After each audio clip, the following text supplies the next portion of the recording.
Hello, everybody. My name is Tendy Lindsay, Vice Chair of our new CTSI Risk and Equalities Working Group.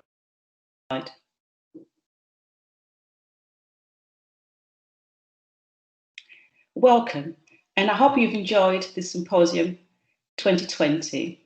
And don't forget, it's also Black History Month. So Black History Month is dedicated to celebrating African history. Now, here at CTSI, in recognition of this, we've decided to hold this session. Next slide. So during this session, we're going to discuss why is CTSI taking this action on race and equalities matters now? What is CTSI going to do to improve race and equalities? CTSI Race and Equalities working groups, which we're going to form, and how will CTSI ensure that the work on race and equalities is actually going ahead? So, firstly, I'd like to introduce myself properly. So my name is Tendy, and I've met most people in trading standards through our training and through the branch meetings and food groups and so forth. I've been so lucky and feel privileged to have worked with CTSI for the last 25 years. And I'm truly dedicated to my profession as a trading standards officer. I've also been lucky to do this work across here in the United Kingdom, in Europe with the FSA, doing food work. And I also went to work in the Caribbean, in St. Lucia, working with the Consumer Affairs Department over there. And throughout all this work, there's always been one aim. It's always been about consumer protection and business protection as well. So despite all the recent negative press around race relations, I found myself really, really dedicated and really inspired by persons like Marcus Rashford, a young Black British man, a football player for that matter, who took it upon himself to commit himself to further work in regards to child poverty, ensuring that young children had food. So in regards to this, I reached out to our CEO to say, what can we do as an institute ourselves in terms of improving equalities, be it poverty, but at the time being, we're going to concentrate on issues to do with race relations. Next slide. So CTSI decided to do more work on equalities, as I've recently mentioned, because we are a membership organisation. So following the death of George Floyd, well, really the murder of George Floyd and other Black persons in America, we've decided to really put this as a key issue as trading standards, because we want to safeguard our businesses, we want to safeguard our consumers, and want to ensure that there is a level playing field for all businesses, paying businesses, all businesses. Next slide. So as I said, the murder of George Floyd and other Black men and women really reminded us that there is a structural racism that exists within our structures. And it's for us, all of us, to really tackle these issues and ensure that there's a level playing field for all our officers and all our businesses. So we look at the criminal justice system as it is here in the United Kingdom and in America, and we know for sure that it does affect our young Black men more than their counterparts. So they're more likely to get stopped. They're more likely, if they are in trouble, they're more likely to get custodial sentences. So next slide, please. So even when we look at the health with the pandemic going on at the moment, we were aware that in the NHS that a lot of Black staff were dying during the pandemic. And there's been research to find as to what the reasons are. But we now know, obviously, that people of colour are more likely to die during this pandemic than their white counterparts. We go back to the education. Again, we see that young Black men don't really perform that well in schools. So again, those are the issues we'll be looking at in terms of how can we improve this within our work as trading standards ourselves. Next slide, please.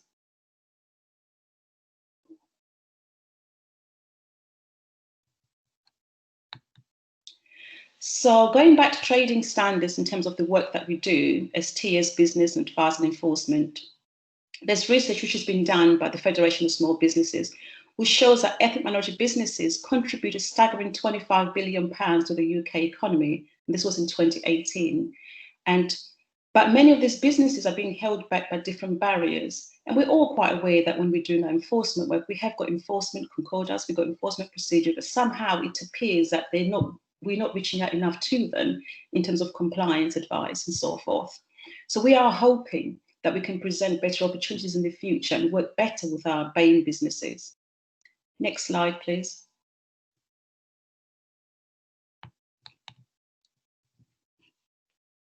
So what have we decided to do at CTSI to work on the situation, to improve the situation? So one of the things we will be doing to look at this whole thing in depth and actually try to find a better way of coming up with a solution is we're going to be appointing a lead officer on race and equalities. Now, it's not just about race, it's about all matters to do with equalities, including matters to do with disability, women's rights, including sexuality rights, all sorts of rights. We're going to be looking at this particular issue. So our lead officer hopefully will be a person who has a wealth of experience with regards to trading standards and how we can improve our enforcement work and how we can work better with the communities and so forth. So look out, that role will soon be advertised.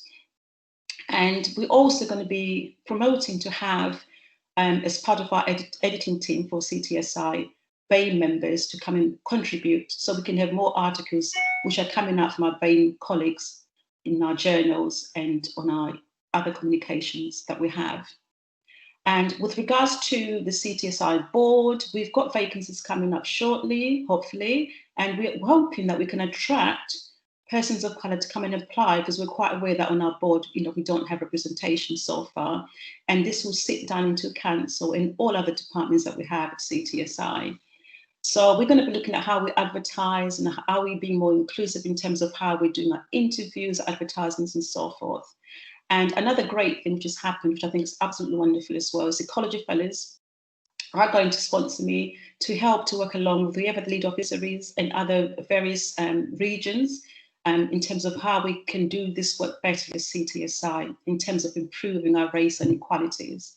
Next slide, please.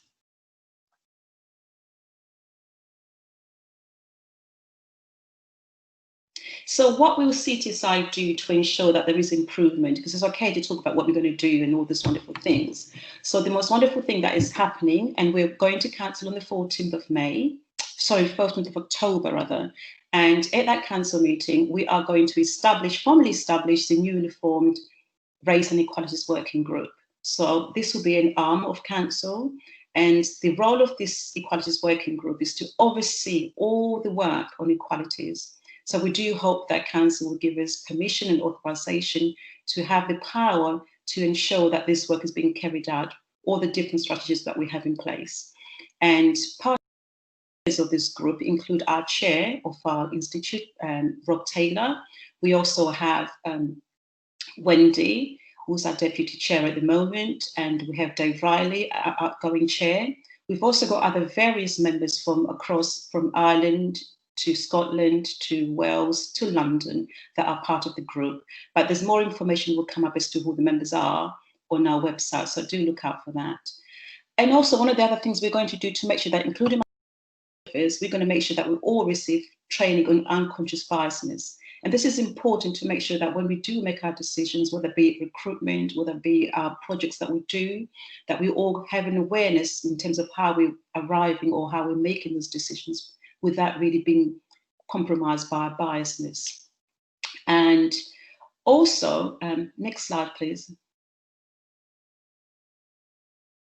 In terms of engaging with our members, so you might say, well, how am I supposed to get hold of, the people at CTSI or the working group and so forth? We have an email address right here, allequalities@tsi.org.uk.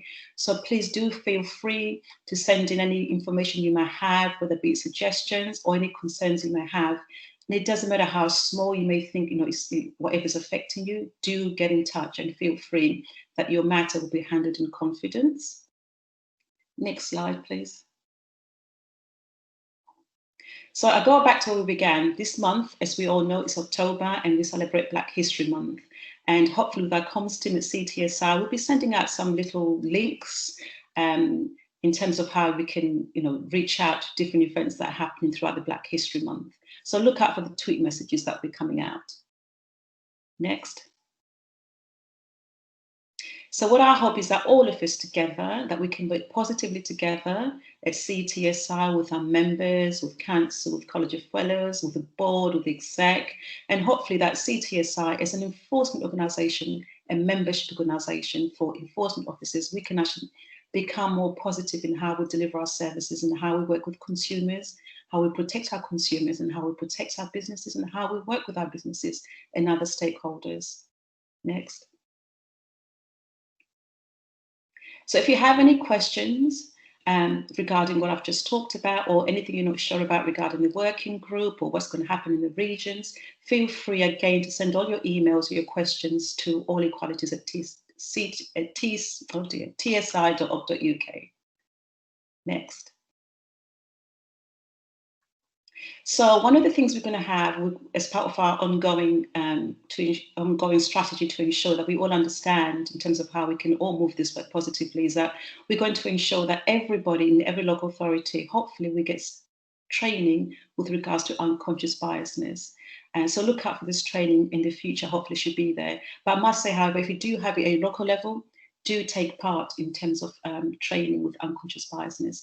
And we have a short video coming up in a minute, which you can watch again. It's only a few minutes long, so take time to watch that, and we can learn from that. Just to say thank you all very much. Again, if you have any questions regarding this presentation or about equalities, please do get in touch with me or email me at the address allequalities@tsi.org.uk. And thank you very much. Enjoy Black History Month, and I hope you've enjoyed Symposium 2020. Thank you. New research from the fields of neuroscience and social psychology has shed light onto the concept of unconscious bias. But what exactly is unconscious bias, and how does it affect our behaviours and decisions?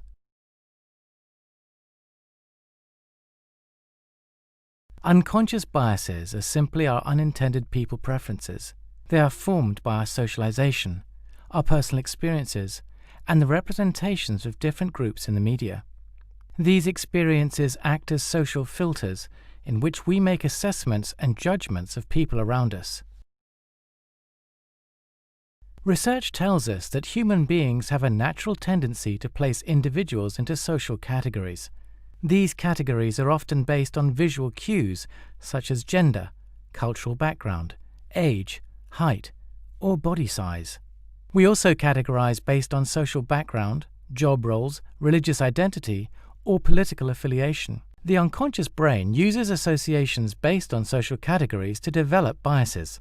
For example, if we are constantly exposed to women as primary school teachers or receptionists, or men as plumbers and organizational leaders, these associations become wired within the human brain. The unconscious brain uses social categories to make unconscious judgments about people who are similar to us and people who are different from us. A common form of unconscious bias is affinity bias. This type of bias impacts talent processes in organizational decision-making, including how we recruit. Managers are more likely to hire people who look similar or with sounding names to them. Work allocation.